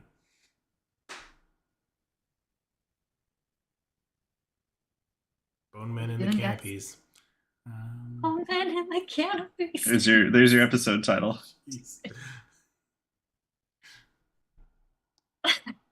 Yeah, I'll scoop up as much as I can collect just to like keep it. Yeah, you do find like 3 long fragments of these bones.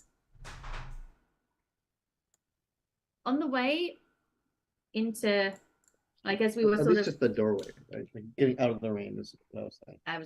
I'm asking something Extra sure. different. If as we were sort of like running around trying to get up to this place, did we see any like Humblewood equivalent to like the security stations that you have in a regular campus, which like calls the security office? Yes, so you didn't see like anything on the stairwell up, for example, but you do know like tucked into the library, kind of on one of the far ends, there's almost one of those like emergency, push button stations. And you do know, those of you who went down to the lower library, so Aurora and Mrs. Q, there is like the security main office. There is a campus security here. Okay. Mrs. Q verbalizes that she remembers seeing this thing and suggests that we go push the button. She's fine to do it. To call security over. Yeah. Okay. I mean, easy enough if you all make your way inside. Mrs. Q bustling off to go and push the magical proverbial button. You can see those of you who stay with Sage as she's kind of looking at her hands, rubbing them, wrapping her soaking wet cloak around her, breathing heavy, kind of for the first time looking with very, very, very wide saucer eyes at each of you. If you can think of Dobby the house elf, that's kind of the proportions we're looking at here, just fluffy and Gerbine instead of Elle. Looking at each of you, looking at her own skin, looking at all of you, looking at her hand, just shivering the whole while that she's next to you, Basil. The very small, slight form of your sister absolutely trembling beside you. You do go and hit the button, Mrs. Q. Just stop me if anyone wants to do or say anything. But you do go, oh, Elle? My Arcana check. I rolled real good. Oh, sorry. Yes, your Arcana check. Thank you for reminding me. What was your real good? I rolled a natural 20 for 24 total. Nice. Woo! Bow, indeed.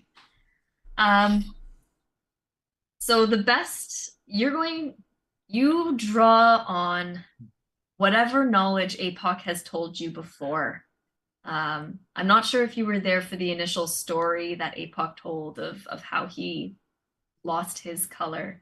But one of the things you do remember, I believe it was in the fight with Ajax and the thing that had come out of Ajax, where I think it was your hand that turned a lighter shade of gray.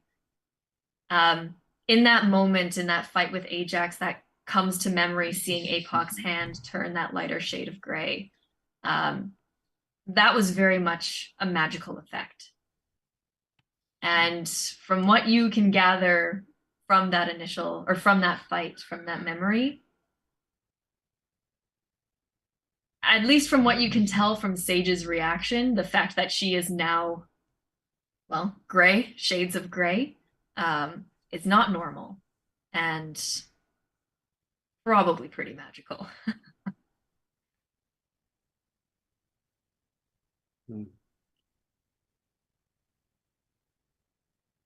Determining this while everyone's kind of fussing inside, Elle wants to make like direct eye contact with Sage and just say, you better tell us what has happened, because this magic is not a joke.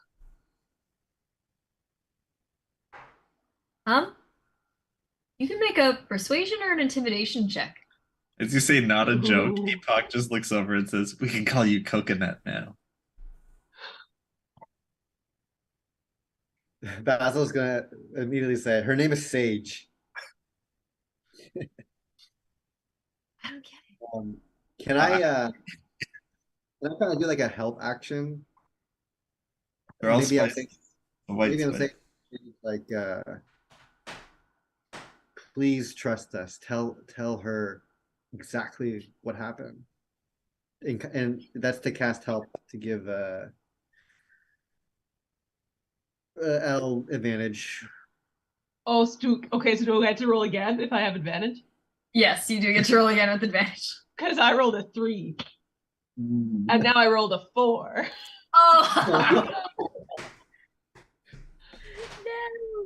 I mean, she'll kind of look at you, Elle, as you're talking, this like scrawny, scrappy little 12-year-old. She's shorter than you, but somehow you get the sense that you trying to be intimidating has almost shaken her for a moment out of her shock.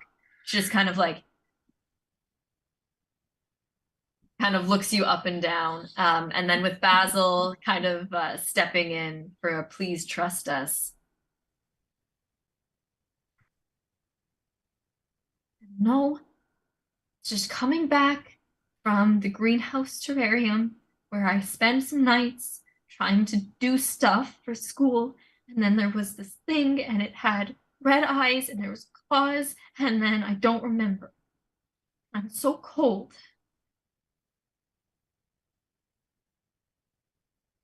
And I wasn't like this when I left the greenhouse. Is it everywhere? She kind of like reaches for her ear to try and pull it down to see the color of her ear. They're big enough that she can do that. As she sees the gray fur and the white skin. Mm-hmm.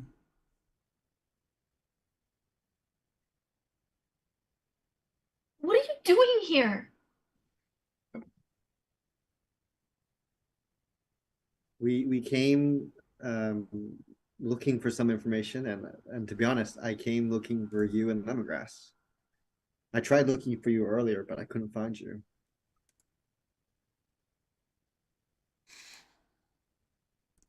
Hey, If anything, I'm glad that I found you, and that I ended up coming after what's happened to you.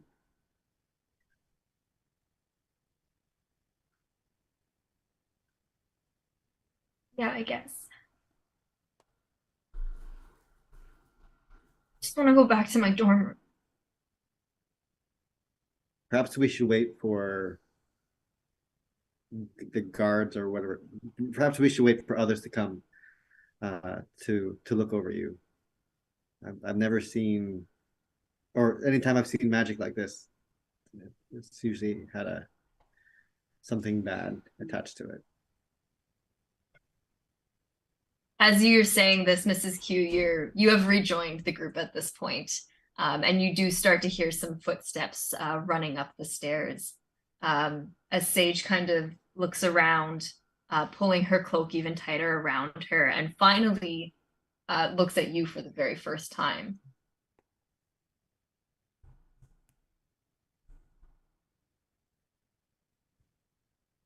Looks at Sorry. Mrs. Q.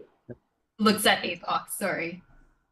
She just starts to tuck herself back in. Apoc just like nods back at her like, Are you out there too? I don't remember seeing you. this happened a long time ago. Doesn't change anything about you. Nas, look at this.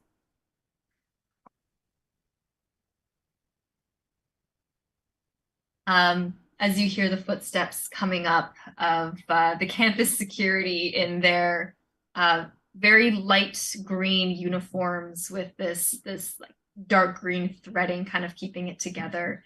They're wearing just some basic leather armor as they run up.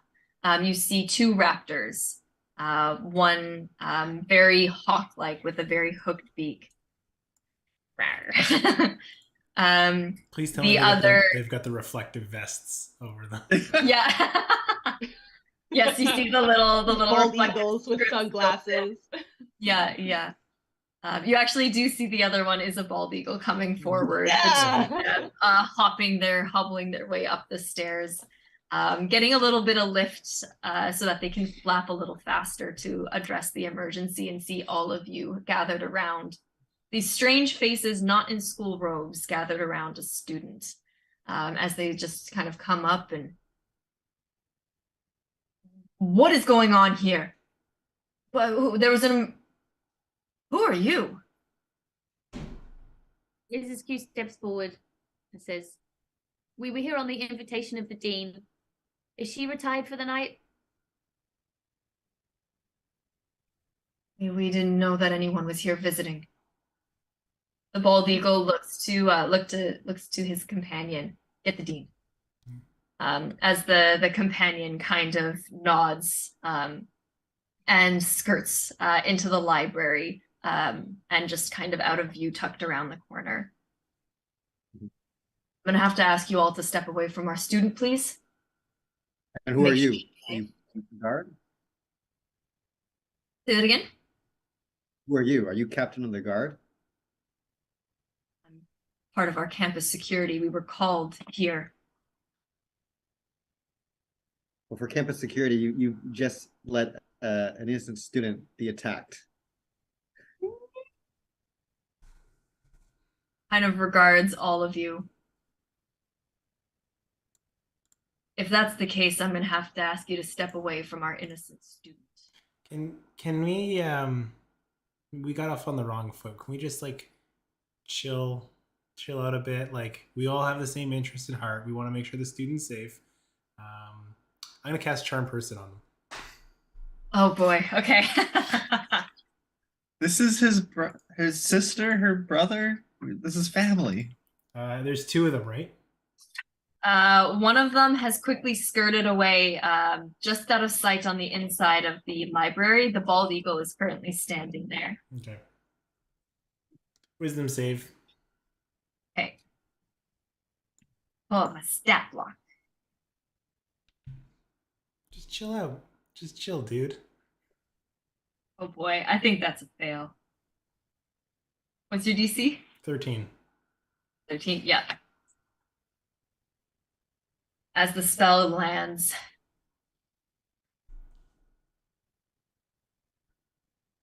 Okay, maybe we got off on the wrong foot. Yeah. The wrong talon. He kind of looks over. Sage, are you okay? She starts to shiver. I'm freezing. I'm so cold. And I'm gray.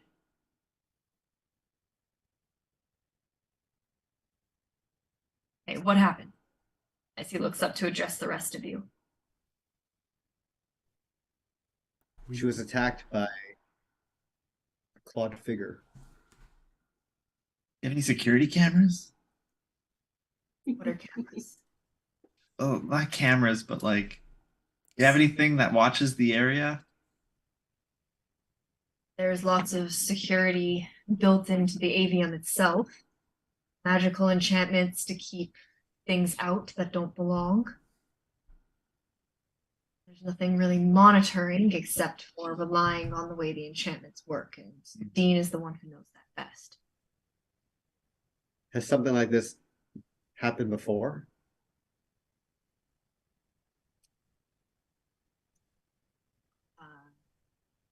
Not that I know of.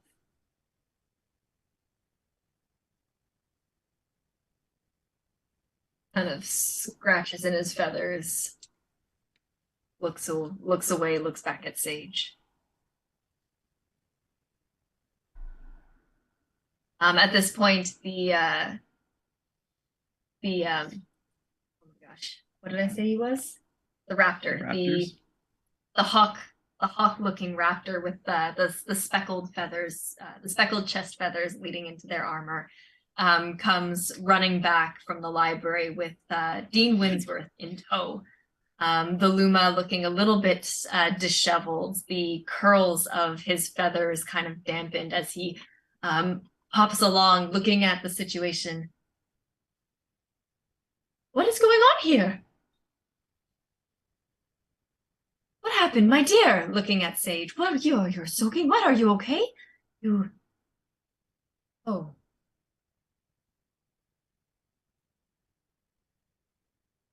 Looks at all of you, looks at the guards. I will handle it from here. What happened? I will admit the time got a bit away from me today, as I think we were supposed to meet up in the library an hour and a bit ago or so. Can't remember. I'm not too great with the timing of it all, but... And dear... And you can see as the dean sort of casts a spell and Sage's clothes immediately dry right before your eyes. She's no longer clutching a sopping wet cloak. Thank you, Dean. What happened? Word for word. What happened? I assume you just recite exactly what Sage said. Word for word. Sage pulls her cloak a little closer to each other as she recounts, closer to her as she recounts what she saw. And if you add anything to that as well, as the dean kind of looks over his shoulder, takes a peek outside. Best to speak about this in my office, I think. Please. This way. Walks into the library with you all in tow, if you wish. You can follow the dean to one of the ends of one of the bookcases in the center of the library. I'm starting to trip over my words. It's getting late. In the center of the library, and you see as the dean kind of looks left and right before placing a hand on the carved end panel. And you see, as he places his hand, a door just swings open in the panel itself. Secret door. The dean ushers you quickly inside to a very warmly lit staircase that winds very tightly through the central part, I guess, of the avium itself. And it feels like you are walking around and around. You're getting kind of dizzy as you lead up the staircase before it opens up into this very warmly lit, round, very flamboyant, for lack of a better word, office. There is a purple rug laid out on the floor, an ornately carved wooden desk tucked to one side of the round office. There is a velvet red couch in one corner, and on one wall you see a warm fireplace that is kind of giving some warmth to the room. You see books upon books upon books, less organized than the library itself. They're mostly kind of piled from the ground upwards around the dean's desk. And as he kind of looks around, ushers you all in to have a seat wherever there is one before pulling up a chair and sitting down. We have a bit of a problem, and I am very sorry, Sage.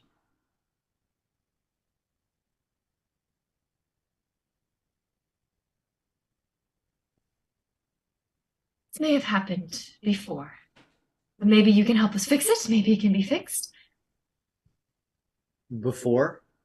How many times has this actually happened? Not this particular thing. Quite a fright, but we have had somebody else who's seen red eyes. Got a little spooked. I'm not sure what's going on here that has passed our defenses, but something is strange and not normal for the avium as long as I've been here.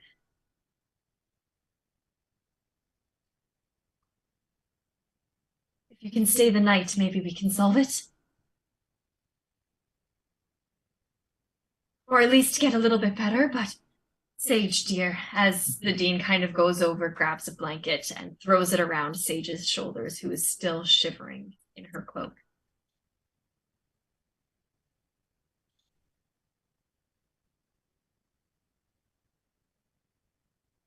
We need some help.